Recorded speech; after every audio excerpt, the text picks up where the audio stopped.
शरद पवार यांनी आयुष्यभर मतांची चोरी करून घर भरायचं काम केलं. मंत्री जयकुमार गोरे. शरद पवारांनी आयुष्यभर मतांची चोरी करून घर भरायचं काम केलं अशी घणाघाती टीका ग्रामविकास मंत्री जयकुमार गोरे यांनी केली आहे. आयुष्यभर त्यांनी लोकांचा वापर करून घेतला हे लोकांच्या लक्षात आले. हे फक्त मतचोर आहेत, त्यामुळे त्याचे उत्तर लोकांना मतांच्या रूपाने त्यांनी दिलेलं आहे अशी टीका मंत्री जयकुमार गोरे यांनी केली आहे. शरद पवार आणि जयंत पाटील यांनी पत्रकार परिषद घेऊन मतचोरी झाल्याचे पुरावे निवडणूक आयोगाला सादर करणार असल्याचे जाहीर केले. यावरून मंत्री गोरे यांनी सांगलीच्या जतमध्ये दहीहंडी सोहळ्याप्रसंगी ही टीका केली आहे. जिल्हा परिषदेतील महिला कर्मचाऱ्यांकडून लाडक्या बहिणी योजनेचे पैसे घेतल्याप्रकरणी कोणत्याही प्रकारची कारवाई होणार नाही.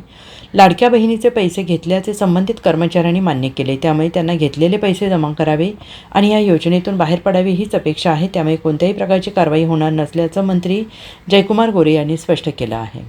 आता पुरावे गोळा करायला लागलेले आहेत.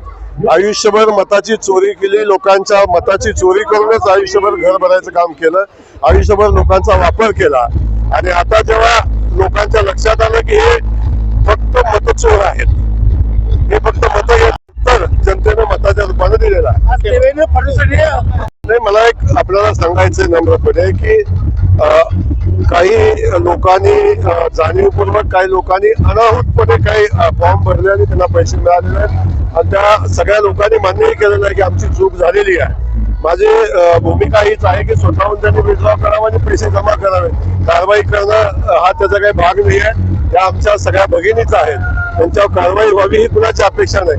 परंतु अशा पद्धतीने काही घडलं असेल तर त्यांनी त्याच्यातून विड्रॉ व्हावं आणि जे जमा झालेले पैसे परत करावे याच्यापेक्षा वेगळी काही अपेक्षा नाही. Bureau report SBN Marathi, Mumbai.